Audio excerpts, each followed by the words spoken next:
पहलगाम में आतंकी हमले के बाद भारत और पाकिस्तान के बीच तनाव बढ़ता ही जा रहा है और इसी बीच भारत और फ्रांस के बीच सोमवार को नई दिल्ली में 26 राफेल मरीन विमानों की डील साइन हो गई है।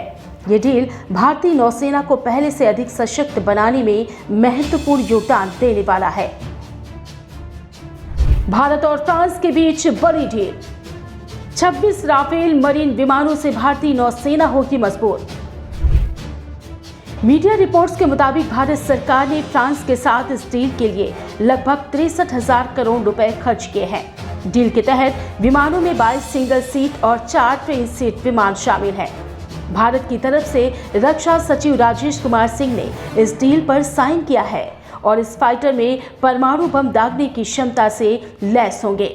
हथियारों की खरीद के मामले में ये फ्रांस के साथ भारत की अब तक की सबसे बड़ी डील बताई जा रही है। फ्रांस से भारत का 63,000 करोड़ का रक्षा सौदा। सीसीएस बैठक में पीएम मोदी ने दी थी मंजूरी। विमानों की खरीद को 23 अप्रैल को प्रधानमंत्री नरेंद्र मोदी की अध्यक्षता में हुई कैबिनेट कमेटी ऑन सिक्योरिटी की बैठक में मंजूरी मिली थी। ये मीटिंग पहलगाम में हुए आतंकवादी हमले के बाद बुलाई गई थी। जानकारी के मुताबिक भारत आ रहे इन राफेल जेट को आईएनएस विक्रांत और आईएनएस विक्रमादित्य पर तैनात किया जाने वाला है। ये डील साउथ ब्लॉक में स्थित रक्षा मंत्रालय में होगा। रक्षा मंत्री राजनाथ की अध्यक्षता में रक्षा खरीद परिषद के नौसेना के राफेल डील के प्रस्ताव को स्वीकार किया था और 2016 में ही भारत ने फ्रांस के साथ इस डील को किया था।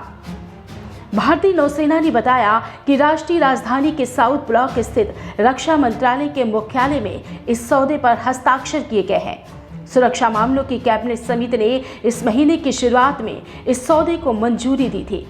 भारत में फ्रांस के राजदूत ने अपने देश का प्रतिनिधित्व किया, जबकि रक्षा सचिव राजेश कुमार सिंह सहित अन्य अधिकारियों ने भारतीय पक्ष का प्रतिनिधित्व किया। दोनों देशों के रक्षा मंत्री भी दूर से ही हस्ताक्षर समारोह में शामिल हुए।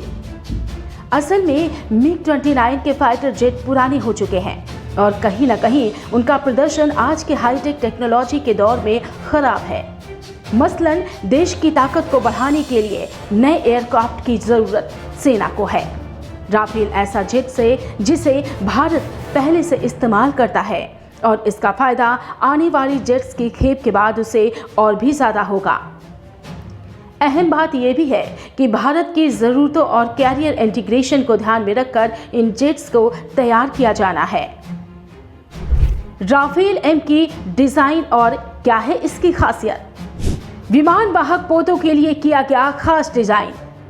एक राफेल मरीन जेट की 50.1 फीट है लंबाई। 15,000 किलोग्राम वजनी है राफेल मरीन। 52,000 फीट की ऊंचाई तक भर सकता है उड़ान। 2205 किलोमीटर घंटे की रफ्तार। राफेल मरीन जेट खासतौर पर नौसेना के विमान वाहक पोतों के लिए डिजाइन किया गया है। इसकी लंबाई 50.1 फीट और वजन लगभग 15,000 किलोग्राम है। फ्यूल की अगर बात करें तो इसकी कैपेसिटी 11,202 किलोग्राम है, जिससे उसकी लंबी दूरी तक उड़ने में मदद मिलती है। ये सिंगल और डबल सीटर वेरिएंट में आता है और 52,000 फीट की ऊंचाई तक उड़ान भर सकता है और इसके फोल्डिंग विंग्स मजबूत हैं, जो एयरक्राफ्ट कैरियर पोत पर कम जगह में संचालन संभव बनाते हैं। राफेल मरीन जेट की अधिकतम रफ्तार 2205 किलोमीटर घंटा बताई जाती है। राफेल एम की सबसे बड़ी खासियत है कि 1 मिनट में 18,000 मीटर की ऊंचाई तक पहुंचने की ये क्षमता रखता है, जो इसे पाकिस्तान के F-16 और चीन के J-20 से बेहतर बनाती है। ये 3,700 किलोमीटर दूर तक हमला करने में सक्षम है और इसमें 30 mm की ऑटो तोप और 14 हार्ड पॉइंट हैं।